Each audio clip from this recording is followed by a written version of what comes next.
Hi, everyone. Welcome back to the Minute Women podcast. My name is Grace. And I'm Linnea. How are you today? I am just great. The sun is shining. You are here. Life is good. It's a beautiful day. It is. Yeah. Kicked off season 2 last week. Yeah. Went really well. It did. People like Jenny Trout. Jenny Trout, she's a cool lady. She's like really cool. Yeah. She had tiny hands, but So small.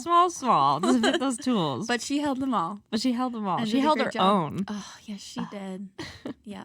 But, this week we have more heritage minutes to explore, unpack. Yeah. And this is a heavy one. It's a long one. Yeah, Grace has pre-warned me. I'm getting a little nervy because Grace has told me that this is it's heavy. Yeah, and it's one that I really want to represent authentically and non-colonially, if you catch my drift. So this week we are doing the Sitting Bull Heritage Minute.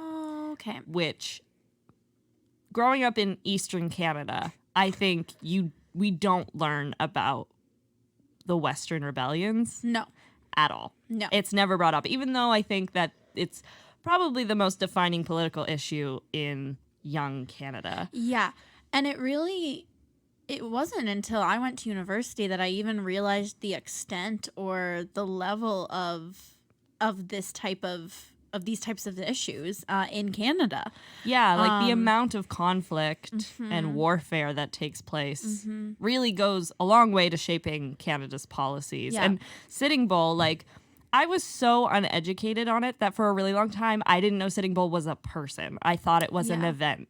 Okay. I thought it was the name of an event or a place, but it's a person. I remember thinking it was a place, and I remember learning in a history course I took in university that Sitting Bull was a person. Yeah. And then kind of learning about that, but I have seen the minute, but it was a long time ago. It's not one I've watched recently, so. Yeah, the Heritage Minute itself is not one of the most interesting ones. It's not super dynamic. Essentially, it's American troops meeting with Sitting Bull with James Merle Walsh, who is the head of the Northwest Mounted Police during this period of time, as kind of the negotiator middleman at this meeting.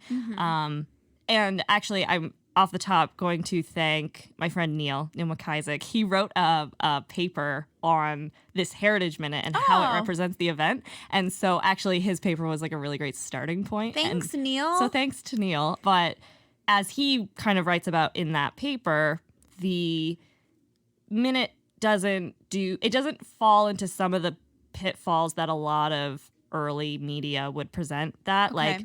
They give Sitting Bull agency in the sense that they say he has decided to meet with you. It's Sitting Bull's decision to meet with you. And so, and they give him a voice in the meeting. And so there are positive representations, though it's probably not the most accurate representation of how that meeting would have gone down. They also don't really go into any of the real details. And it also, very much like the Sam Steele one, wants to present, they depict the Northwest Mounted Police not by their own virtues, but by directly contrasting them with an American. So you have an aggressive, invasive American who is being kind of quelled by Northwest and they Mounted Police. Being historic of Canada, those who chose to do the minute and how the minute was going to be portrayed, which we've learned. And a point of this podcast is to talk about why these minutes were chosen and why they were portrayed in the method that they are, that we see them as heritage minutes. Yeah, so this would have been a pretty early heritage minute, so it wasn't made by Historic Canada, it was the CRB Foundation, but it's the same deal. Right. These heritage minutes aren't made without an objection or objective or without a purpose. So what are they trying to say about this? And I think they're really trying to say more about the Northwest Mounted Police than they are about Sitting Bull. Yeah. And so today we're going to do Sitting Bull's biography, as much as we know about him and his early life, and the events that swirl around it. Because the other part of that Heritage Minute is that I don't think they do a good job of representing why he's in Canada and why the Americans are trying to send him back to the U.S. Okay. So off the top, I will say that, so his Lakota name is Tatanka Eotanka, but I'm going to refer to him as Sitting Bull throughout, as well as the other chiefs that get mentioned by name. I'm going to use their English names. Okay. And his story is complex in a lot of ways, but one of them being that it's a very international story. So it doesn't just happen in the U.S. It doesn't just happen in Canada. Right. And the conflicts that he is a part of go a long way to telling the story of Western colonization in Canada and the United States. Mm-hmm. That being said, I'm going to try and tell it in the most holistic way possible. However, one thing I will say is that before we dive super deep into his life, the whole principle of this story and the Heritage Minute is that Sitting Bull is crossing borders.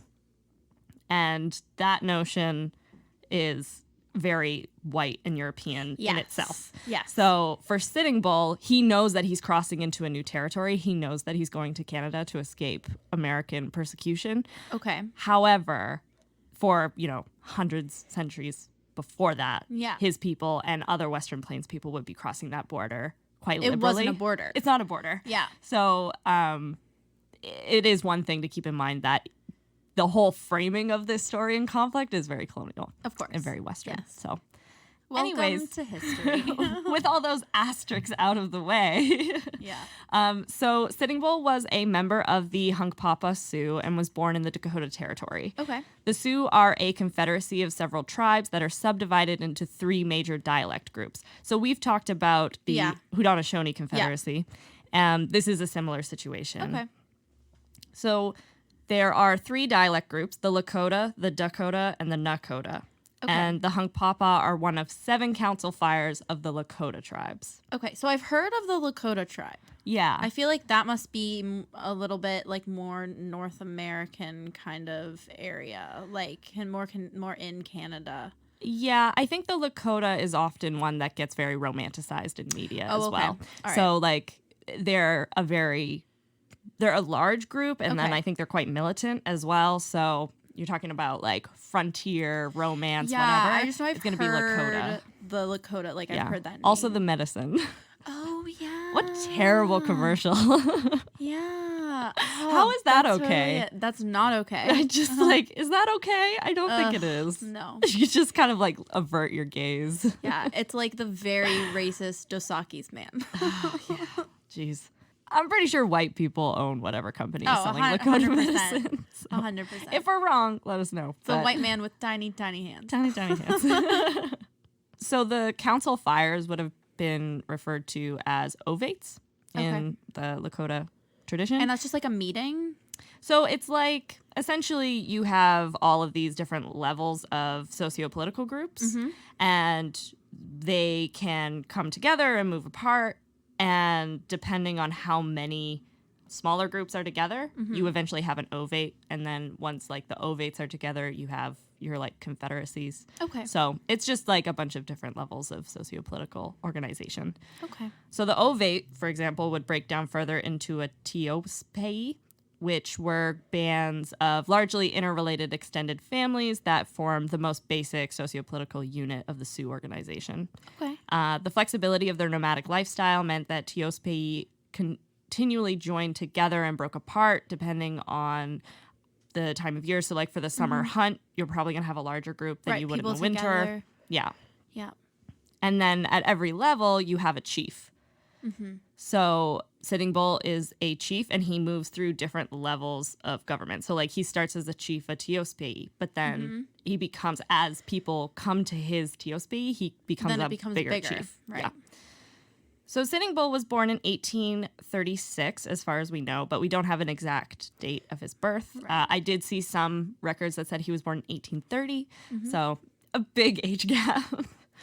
At a young age of 16, he started to gain the reputation of a warrior, but he suffered a serious injury in battle that left him permanently debilitated.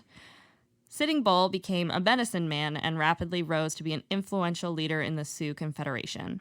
So the concept of medicine is really crucial to understanding the reputation that Sitting Bull cultivated for himself during the 1850s to 1870s. Medicine was the Lakota understanding of the bond between a man and his spirituality, to the extent that the Great Spirit gave someone strength or judgment. So if you're a medicine man, it's not really like you're a doctor. It's more like you're an advisor. Yeah, I do understand that. I was really lucky when I was in university and actually post-grad, my first job post-grad.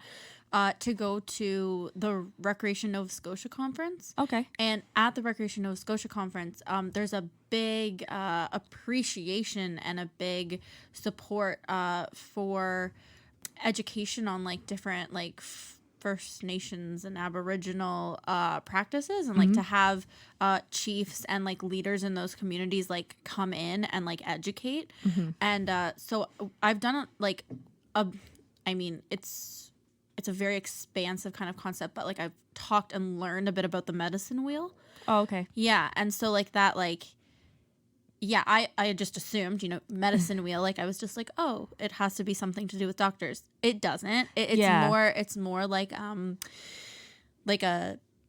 understanding of how things work together in kind of a more like political, cohesive kind of way understanding of things. It's an understanding of things. Yeah, it's like a way of knowing. Yeah, and to explain it. I mean, in some ways, even in terms of modern medicine, I think it's quite a like. Western medicine is really slow to the idea that the foundation of your health isn't like your physical body. In a lot of ways, it's your mental health. And that goes a long way to healing the body. Oh, and so, yeah. Yeah. So later on, as a medicine man, Sitting Bull would have been fulfilling his role as a civil chief and advising on matters from a traditional Lakota perspective. Okay. And that's what a lot of people are really drawn to as you have Western invasion of the Western Plains, is that you want someone who's going to be leading your people and try to preserve the Lakota tradition in the face of adversity. Right. So that's the kind of reputation that he garners. And this is very much in contrast to other powerful Sioux leaders of the time, such as Red Cloud and Crazy Horse, who were known for their military prowess. And Sitting Bull does partake in raids and other military expeditions, but it's not what he's remembered for, especially because he's physically debilitated. Well, so it is interesting because I don't know everything about Indigenous culture, obviously. But I know that when names are given, it's like with a meaning and like a purpose. And I think it's interesting that the two going into war are like Crazy Horse and like Red Cloud. Yeah. And then the guy who's like doing the talking and having the meetings and like doing the thing is Sitting Bull. Like I think that's very cool. Point. I think that's really interesting. Yeah, I don't know what the Sioux naming tradition is. I don't know where that specifically comes from, if it's just coincidental or if it is based on like who you are as you grow up. You get this kind of pseudonym.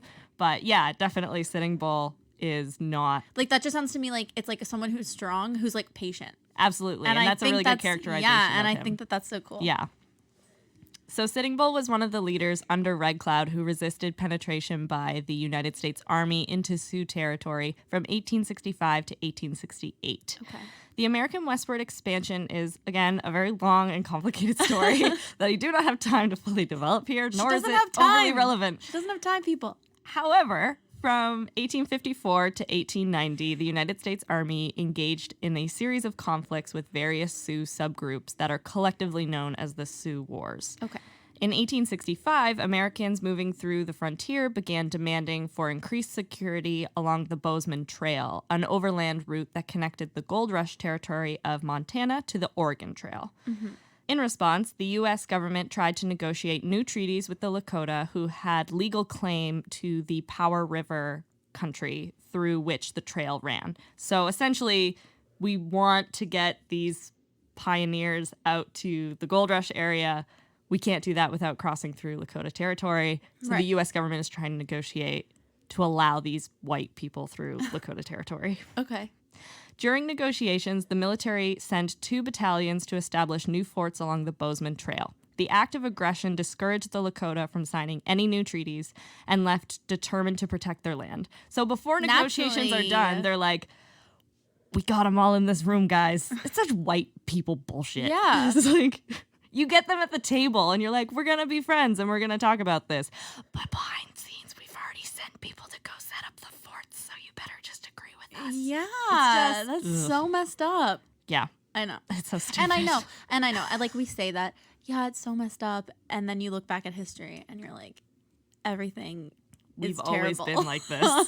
Yeah, it's never been good. It's always been bad, and it always gets worse. Yes. That is the Minute Women mantra. You said in one episode that I'm the opposite. Like, don't look at history in the past through rose-colored glasses. No, the opposite of rose-colored glasses. That's what this podcast has taught me. Like, everything is shit. Like if you want to walk away from an episode feeling good, usually, especially if it's about white people and their dealings with indigenous peoples in this country, go in assuming everyone will be brutally massacred. Just assume that. And then when like one person lives, you're like, you'll feel good. It's not as bad as I thought it was going to be. That's how I go. I just assume everybody who I like, when that Grace is talking about, is going to die a brutal death. Then their parents will be dead within the first 5 minutes of the episode. And their dog. They had to kill their own dog, Old Yeller style. Oh my God. That's awful. It's too much. Throughout 1866, the U.S. government established forts while the Lakota, led by Red Cloud, realized they would not be able to take on a fully defended fort and therefore pursued a campaign of raids on wagons traveling along the road. So they know that they can't, once a fort is established and it's fully armed and manned, they're like, our tactics aren't going to be able to defeat that. So they just, it's almost like guerrilla warfare. Just any wagon going along could be attacked by Sioux. And they don't care if they're civilian or if they're military. Right. Because it doesn't seem like anybody cares if they're civilians or if they're military. So. Absolutely not. And I think that's the funny thing in a lot of those like Western romanced histories of like the really dangerous like Iroquois and the Sioux and whatever. It's just like indigenous people treating white people the way white people treat everyone else. Yeah. It's just like, okay, you want a taste of your own medicine? And they're like, oh my God, I can't handle. Terrible. I can't deal. Yeah. Bunch of babies. Yeah, exactly. On December 21st, 1866, Lakotas fired on woodcutters working near Fort Phil Kearny. The relief party was commanded by Captain William J. Fetterman. Fetterman's party was drawn into an ambush by an estimated 1,000 to 3,000 Lakota, and they were entirely wiped out. Okay. Due to the high casualties on the American side, the Americans called this Fetterman's Massacre. Shortly afterward, the U.S. government concluded that maintaining the forts along the Bozeman Trail would be too expensive and was not bringing the security to travelers along the trail that they had hoped. So in reality, these forts are causing more problems. Like if you had just sent the people along the trail, you know, the Sioux probably aren't going to like brutally murder. Probably wouldn't have been an issue. Probably wouldn't have been as big of an issue. But then you went and set up a bunch of forts and like acted really aggressively. Yeah. Red Cloud refused to meet with the U.S. Army, so they were forced to retreat. As the Americans left the forts, Lakota warriors would go in and burn them down. Only after the new forts were destroyed did Red Cloud agree to meet with the U.S. Army at Fort Lemire and sign the Treaty of Fort Lemire in the summer of 1868. So this brings to the end of one of the conflicts in this series of conflicts. That is the Great Sioux Wars. It established the Great Sioux Reservation, which included all of South Dakota territory west of the Missouri River. It also declared additional territory reaching as far as the Yellowstone and North Platte rivers as unceded territory for the sole use by the Sioux. Okay. So essentially they agreed to a reservation, but it's massive. It's like huge, and the U.S. can't infiltrate that reservation. Right. Or so they hoped. or so they thought. Because white people are really good at breaking treaties that they wrote. Yep. It was shortly after the signing of the Fort Lemire Treaty that Sitting Bull likely became the chief of the Wakan band, succeeding his uncle who was growing old. So his uncle steps down and allows Sitting Bull to take over. As chief of a prominent Hunkpapa Teospei, Sitting Bull had to develop cross-tribal unity by encouraging other bands to support his policies.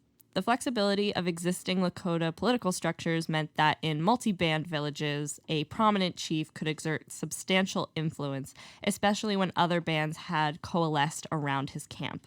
So that's the process of, you know, his family unit, this like greater extended family, is the nucleus, but Sitting Bull is prominent enough that other groups are like, let's just... Is he the mitochondria? Is he the powerhouse of the cell? Yeah, I mean, Sort of. I think he's more the brain. Oh. I don't know who the mitochondria is in this particular scenario. As Sitting Bull's reputation developed, and as he became the most vocal proponent for a policy of resistance against white encroachment and settlement, he emerged as the most formative influence in these multi-band camps. Okay. So you have some Sioux who are in favor of negotiation with the U.S., so the creation of the reservation, for example, that's something that Sitting Bull would have been opposed to, because he's like, I want resistance against this system of white compromise. Mm-hmm. I don't think that we should be compromising with them on territory that's already ours. Like, they're the invaders. Duh. Yeah, exactly. So I see Sitting why Bull, people liked him, because he said things that were smart and fair. Yeah, it's definitely coming from a point of, we just need to resist at all costs versus let's compromise, let's settle these negotiations, let's just get let's make something. A deal. Yeah, he would rather... He doesn't trust the deals, essentially, which is smart. Don't trust white people. The peace established at the Fort Leary Treaty was short-lived. Shocking. Wow. The threat of violence... Let me guess. Who changed it? Let me guess. Was it a white guy? Nailed it. Ding, ding, ding. Ding, ding, ding. The threat of violence was always there. The U.S. government had established a series of well-equipped forts along the border of the Great Sioux Reservation. So as soon as they're like, all right, this is where the Sioux live, just outside of that, we're going to have a bunch of forts. Okay. So essentially just border patrol. Railway surveyors and settlers began consistently appearing in the area. In 1874, the government dispatched the Custer expedition to examine the Black Hills. The Lakota were alarmed at his expedition. Before Custer's column had returned to Fort Abraham Lincoln, news of their discovery of gold in the Black Hills of Dakota was telegraphed nationally. So that's the other thing, is that so you're already sending railways through their territory without their permission. Settlers are allowed to settle essentially as squatters, and the government's not doing anything about it. And then you send an expedition looking for gold. Like, that's the most stereotypical money grab ever. It's like, well, guys, I think we found some gold. When there was probably no real proof of any of that. Well, there is gold there. Oh, okay. So, I mean, they probably had word, but that's even worse in some ways, because that means you were already in that area. Yeah. And you already kind of knew that it was there. Knew. You wouldn't have just blindly done it. So shady. So shady. Ugh. Reports of gold attracted hundreds of prospectors and fortune hunters. Initially, the United States Army struggled to keep miners out of the region. So they are trying, quote unquote, to keep miners out of the reservation. Right. In December of 1874, for example, a group of miners led by John Gordon from Sioux City, Iowa, managed to evade Army patrols and reached the Black Hills, where they spent the next 3 months before the Army ejected them. So they were there for 3 months, and then the Army was like, all right, you guys gotta go. Ugh, so dumb. Such evictions, however, increased political pressure on the Grant administration to secure the Black Hills away from the Lakota. Okay. So the more that white people know that there's gold there, the more they want to mine it. And when the Army comes in and kicks them out, they're like, our national army is oppressing us as white people. Unbelievable. Yeah. So Ulysses S. Grant is the president during this period of time. And so he's, in terms of like, I know he has like that Civil War reputation, and he kind of like wins the war for the Union. But yeah, he does a really bad job of negotiating with like indigenous groups during his administration, like all presidents. There's a trend. In May of 1875, Sioux delegations headed by Spotted Tail, Red Cloud, and Lone Horn traveled to Washington, D.C. in an 11th hour attempt to persuade President Ulysses S. Grant to honor existing treaties and stem the flow of miners into their territories. And that's the other thing. They're just showing up to be like, you signed the document. You said that you were going to do it. Yeah. And you haven't. Like, we're not even asking for anything new or more. We're just asking you to do what you said you were going to do. Yeah, we're just letting you know that it's not being followed, and we just want you to do what you said you do because we're doing what we said we do. It's not that hard. It's not that hard. So they met with Grant, Secretary of the Interior Columbus Delano, and Commissioner of Indian Affairs Edward Smith. The U.S. leaders said that the Congress wanted to pay the tribes $25,000 for the land and have them relocated to Indian Territory, which is in present-day Oklahoma. So they're like, we can give you a new reservation now that we've learned that we've given away land that has a really valuable resource on it. This is not a game of Catan. No, exactly. Like that These is are people's lives. Yes, they 100% view it, and then they're like, "Oh shit, the reservation has a sheep tile on it, and that's gonna be super valuable. I gotta put my house of road there. I gotta go put my roads there right now." So Ulysses S. Grant is playing a horribly racist game of Catan against the Lakota, and he's just stealing all the tiles. He's not playing by the rules. No, he's the robber. He is the robber, 100%. Ugh. Okay. So the delegates refused to sign the new treaty with these stipulations. Yeah. So the Lakota are out of there. They're like, fuck no, I'm not doing that. They're like, bye-bye. See you never. Peace. So Sitting Bull was not a military-focused chief, like I said earlier. After 1868, Sitting Bull primarily partook in only raids or engaged in combat when it was about the safety of his people and they were being put in jeopardy.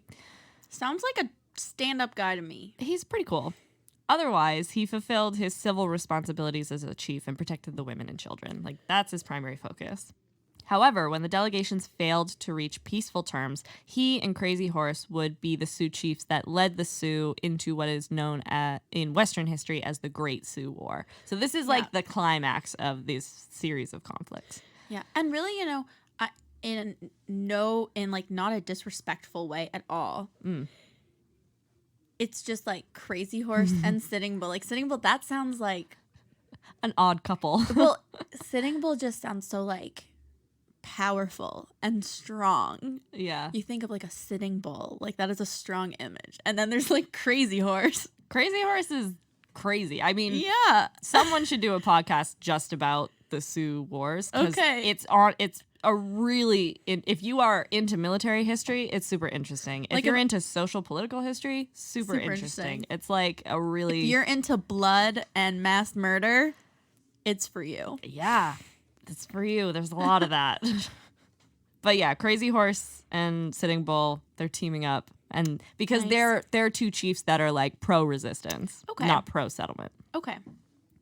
On June 25th, 1876, the climax of these years of hostility between the whites and the Sioux came when Lieutenant Colonel George Armstrong Custer, overconfident and eager to restore his eroded military prestige, led the 7th Cavalry against a large body of Sioux in the valley of Little Bighorn River. So have you heard of the Battle of Little Bighorn? I sure have. So that's this. Okay. In the brief engagement, which you've probably heard as Custer's Last Stand, it's one of the bloodiest days in the American Indian Wars. Custer and about 240 men were killed. Sitting Bull... By Custer. By Custer. You're out. He's the guy who also led the expedition, so the Custer expedition. I don't like him. Oh, okay. He also looks like a tool. Like, Google him. He looks stupid. Well, Custer is just like Colonel Custer. Colonel Custer. That's a name. Lieutenant Colonel Custer. Lieutenant, because we're in Canada. This is America, though. Oh, Lieutenant. It's like I just hate the way Lieutenant sounds. I think Lieutenant sounds much prettier. There's no F in it, though. I know, but we're allowed to have weird things in Canada. We're all about weird things. That's our weird thing. That's our weird thing. We just put F's in random places. Love it. Love that for us. Sitting Bull, the acknowledged leader in the Sioux victory, knew that now the full weight of the U.S. Army would be brought against him, and he sought to avoid disaster. So this is a really publicized, public death of an American military leader. 240 men die in one day. He knows that they're not viewed as like the noble savage, the like peaceful Indian. They're seen as a threat. Someone's going to come at them. Yeah, they're not going to be able to just walk away from this.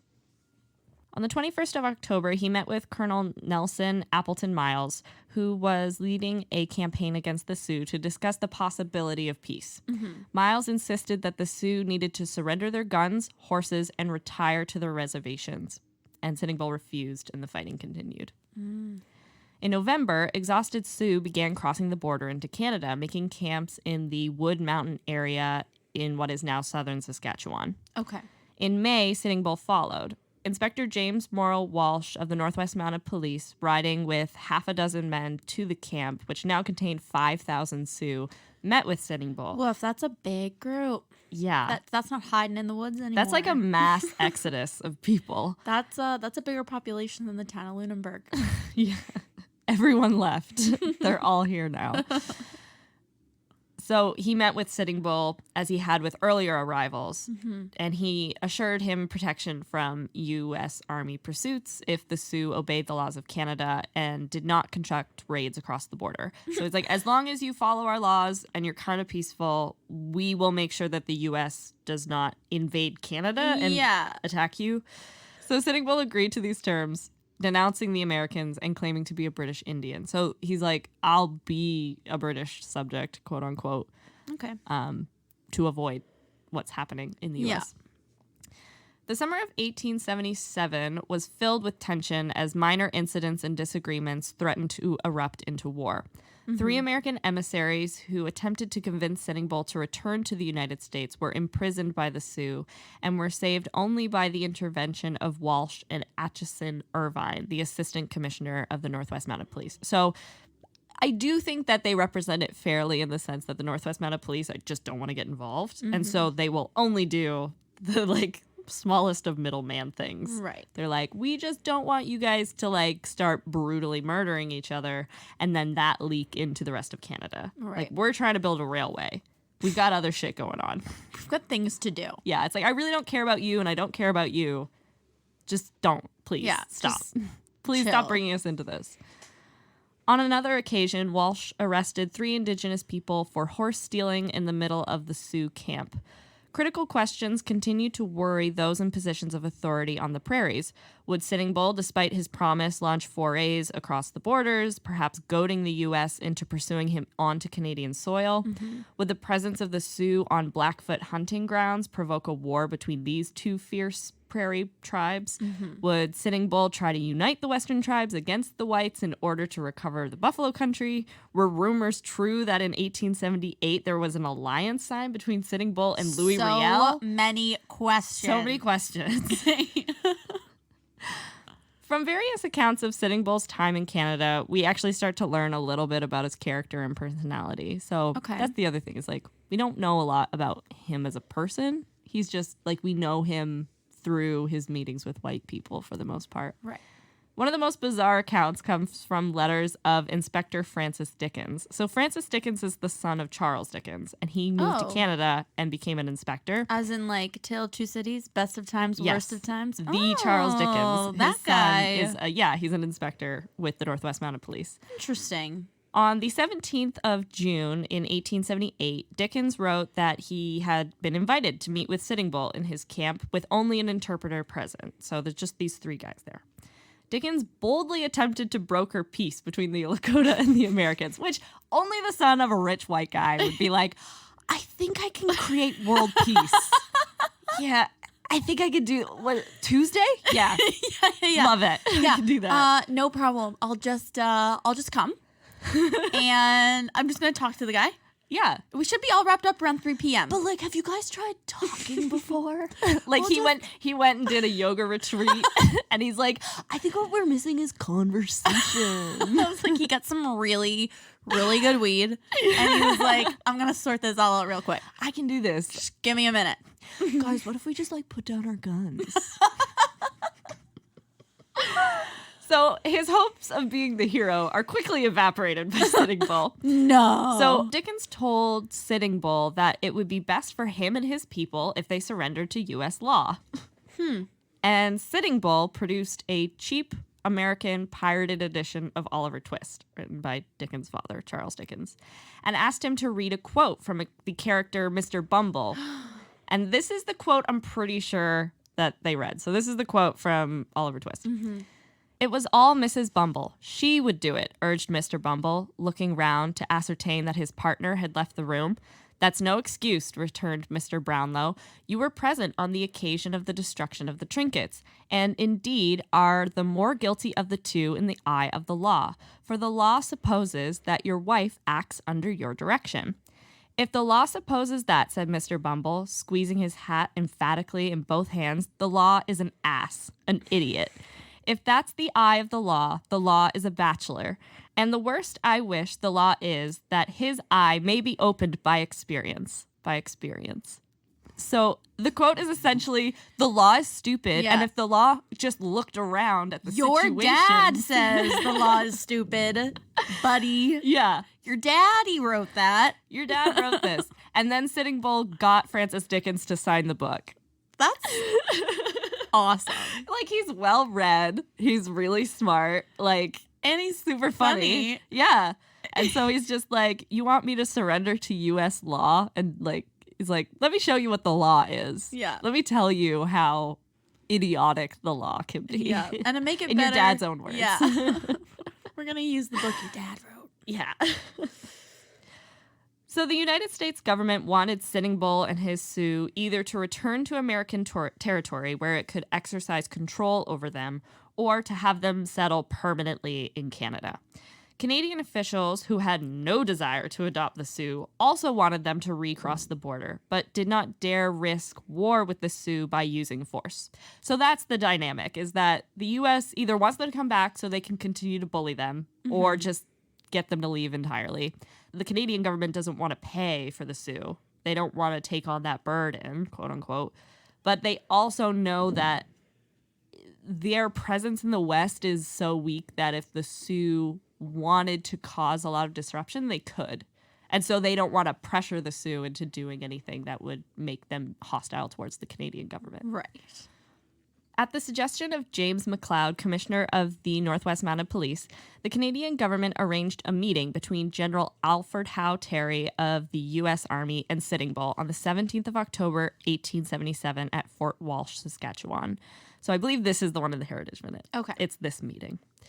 Distrusting the Americans and their promises of a pardon and just treatment, Sitting Bull refused to return to the United States, and the meeting broke up.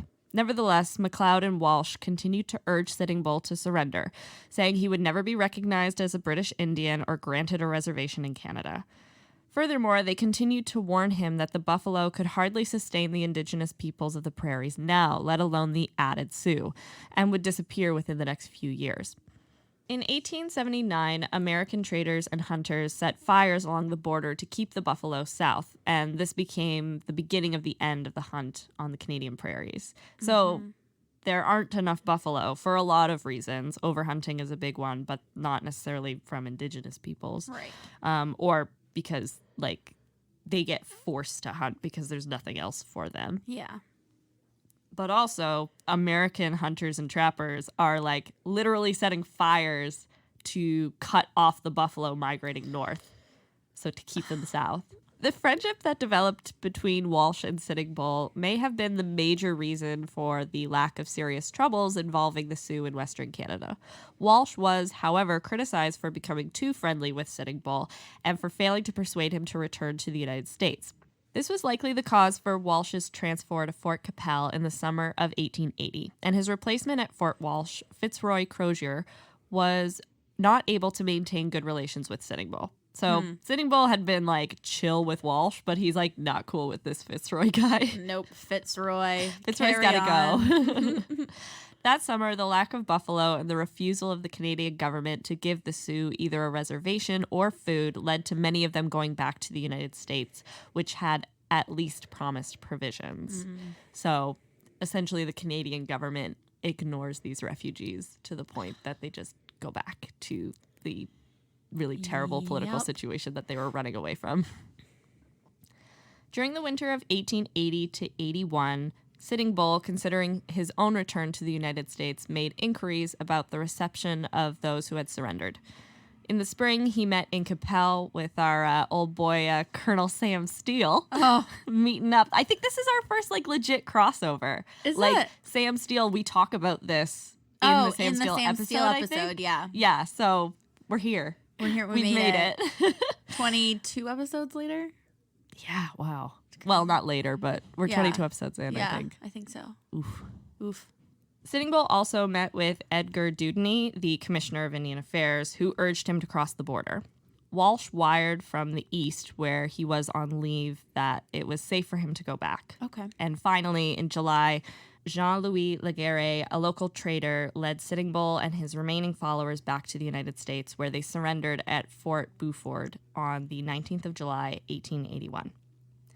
Sitting Bull was allowed to settle on the Standing Rock Reservation, where he remained. The rest of his life was turbulent as he tried to protect his people as well as himself. He toured briefly with Buffalo Bill's Wild West show, visiting Toronto in August of 1885. That's a weird, like, vaudeville theater stuff. That is so weird. So weird. And it's literally, they're just like, look at these weird, archaic peoples. Yeah. And, like, it would be one of the most respected people in the Sioux Confederacy, just standing there for your, like, entertainment. That doesn't seem like him. That's sad. He needs the money, and he needs to, like, protect his people. My heart. I know. That autumn, the Sioux were moved to a large reservation in the Dakota Territory, but the government pressured them to sign a new treaty, giving up much of their land. Sitting Bull had returned... Just leave them alone. They can't. That's the white people can't just leave shit alone. Yeah. Isn't that the truth? Sitting Bull had returned from Canada and held the Sioux resistance together for years. But in the summer of 1889, the reservation agent, James McLaughlin, was able to secure the Sioux signatures by keeping the final treaty council a secret from Sitting Bull. The treaty broke up their 35,000 acres into 6 small reservations. So now they're not this, like, big reservation that I guess has more, like, political sway. And the only reason they were able to do it was they literally didn't invite Sitting Bull. They were just like, just don't tell him. That's not and we'll fair be able to pass or it. right. Nope. Very unethical. In October of 1890, Kicking Bear and Short Bull brought the Sioux one last hope of resistance. They taught them the ghost dance. The ghost dance ceremony began as part of a Native American religious movement in the 1800s. It was initiated by the peyote religious leader Wovaka after a vision in which Wovaka said God spoke to him and told him directly that by practicing this ceremony, the white man would leave and the Native American ancestors would come back to live in peace with the remaining Native Americans for the rest of eternity. So it's like this born-again religious movement. Okay. But with Native American religion. Okay. This religion quickly spread throughout the entire West and Native American tribes, including the Lakota. The name ghost dance is actually the name given to it by white settlers who were frightened of the spiritual dance, and they said it had a ghostly aura about it. The U.S. government considered it a threat because it's not normal. For them. For them, yeah. This started the push to bring U.S. troops into the Dakotas, where the Sioux were most prominent and where the ghost dance was being practiced the most. The U.S. government began arresting leading figures of the ghost dance movement. On the Sioux reservation, McLaughlin had Kicking Bear arrested.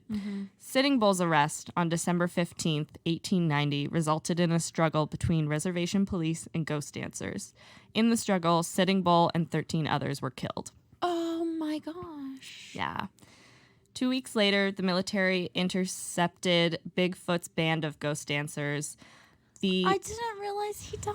Yeah, he was murdered in a police raid. I'm so sad. You just kind of slipped that in there. I know. It's like it's such an abrupt end. Like, yeah. I don't know how you build to it. It's just like on December 15th, he was struggling with police and they shot him. Wow. It's awful. So Bigfoot's band of ghost dancers were Minneconjou Sioux, mostly women who had lost their husbands and other male relatives during the wars with the U.S. Army. When Colonel Forsyth tried to disarm the Minneconjou of their rifles, a shot broke out and the surrounding soldiers opened fire. The Hotchkiss guns shredded the camp on Wounded Knee Creek, killing, according to one estimate, 300 of the 350 men, women, and children. All because of a religious celebration. That Sitting Bull dies, and then you have this like massacre 2 weeks later. Wow. Sitting Bull was buried in December of 1890 in the Fort Yates Military Cemetery after his death on the Standing Rock Reservation. The sanctity of his grave was not respected, with repeated rumors of grave robbing. In one case, 2 drunken soldiers supposedly broke into the grave in the early 1900s and stole a thigh bone. And that bone is supposedly in the possession of the North Dakota Historical Society. In 1953, the U.S. Department of the Interior ruled that any actions regarding the remains were up to the next of kin. So, accompanied by a descendant, a self-appointed group of businessmen from Mobridge, South Dakota, extracted the remains of Sitting Bull to take him to South Dakota, where he was re-entombed looking over the Missouri River. Okay. Sitting Bull was an enigma of his time. He was considered a hero by some and a savage murderer by others. Major Walsh, on hearing of the death of his friend, said, "He was not the bloodthirsty man reports from the prairies made him out to be. He asked for nothing but justice. He was not a cruel man. Yeah. He was kind of heart. He was not dishonest. He was truthful." Oh, And that's lovely. the story of Sitting Bull, Well, that's sad. which is really narrowly talked about in the Heritage Minute. Yeah. It's such a strange, narrow, like, Does I it understand. even say he died in the Heritage Minute? I don't even remember it saying that, like, No. he died in a massacre. Yeah, well, because it's like, okay, so the Heritage Minute is trying to make this a piece of Canadian history, which Right. it is, but it's like Sitting Bull, most of his story is not about him being in Canada. Right. It's his, like, resistance against Americans, which I think, personally, that's what they like to focus on. If they're like, look how awful Americans treated 100%. Indigenous peoples. And look at us. We were better, apparently. Yeah. Even though they're just as bad. It's a problem, I think, and I'm guilty for it. It's a problem that I think many Canadians have, and especially Canadian politics, is that you can't compare yourself to what's going on in another country. Even if it's close to Yeah. you, even if it's right below you, you know, Yeah. you have to kind of make sure that you're doing the best that you can where you are for your people. Yeah, and at the end of the day, you shouldn't be listening to 2 white women telling you about Right. the oppressions of Indigenous peoples. You should have Yeah. Indigenous voices telling Yeah. you how these kinds of centuries of treatment have impacted their cultures and their current state of affairs, and how we can reach some kind of reconciliation on that. Yeah, and I think I can speak for Grace and I, and probably our producer Mark as well, is that we, like we've told you many times, don't know everything. No. And might not be the most qualified to be having these conversations with you, our listeners, but we're trying and we want to learn, and Yeah. we're open to any information or corrections that you might have about the things that we've said today and in any of our episodes. So Yeah, but at the same time, I think even if we're not the most qualified, I think it is important that you shouldn't feel like you have a perfect understanding of something to start talking about No. it. So hopefully this will lead Yeah. you to pursue your own Yeah. research, perhaps maybe something a little closer to home. Yeah. Or an individual that you've heard of but never Yeah. really looked up, With because this- he's like super cool. Like, Yeah. not only is he a badass, he's like funny. he's funny. He's like, "Do you want to sign my copy of Oliver Twist?" Yeah. Like, that's the best freaking story That's ever. amazing. Yeah, and with this platform, you know, this is what we can do. Having a podcast Yeah. is we can talk about it. Yeah. Thank you so much for listening to today's episode of the Minute Women podcast. We always love to hear from you guys, so make sure you follow us on all our social media channels. On Instagram, we're at Minute Women Podcast. It's the same on Facebook, and we're also on Twitter, but it's at The Minute Women. And then we also have a really great website that we're a big fan of. It's beautiful, and there's lovely pictures of our faces that you can go check out. We're always posting new media and new information on our social medias, so go check it out and let us know what you think. Yeah, and if you want to check out our website, it's minutewomenpodcast.ca. Yes. But biggest help for us is if you rate, review, subscribe to the podcast, download the episodes. We hope you enjoy all of them because we enjoy recording them. Yeah, and we love to get your messages. So shoot us a message wherever you feel most comfortable. We also have an email address. We're minutewomenpodcast@gmail.com. Yeah. Yeah, let us know. We love to stay connected. We sure do. Let us know. Anyways. Thanks Bye, for guys. listening. Bye.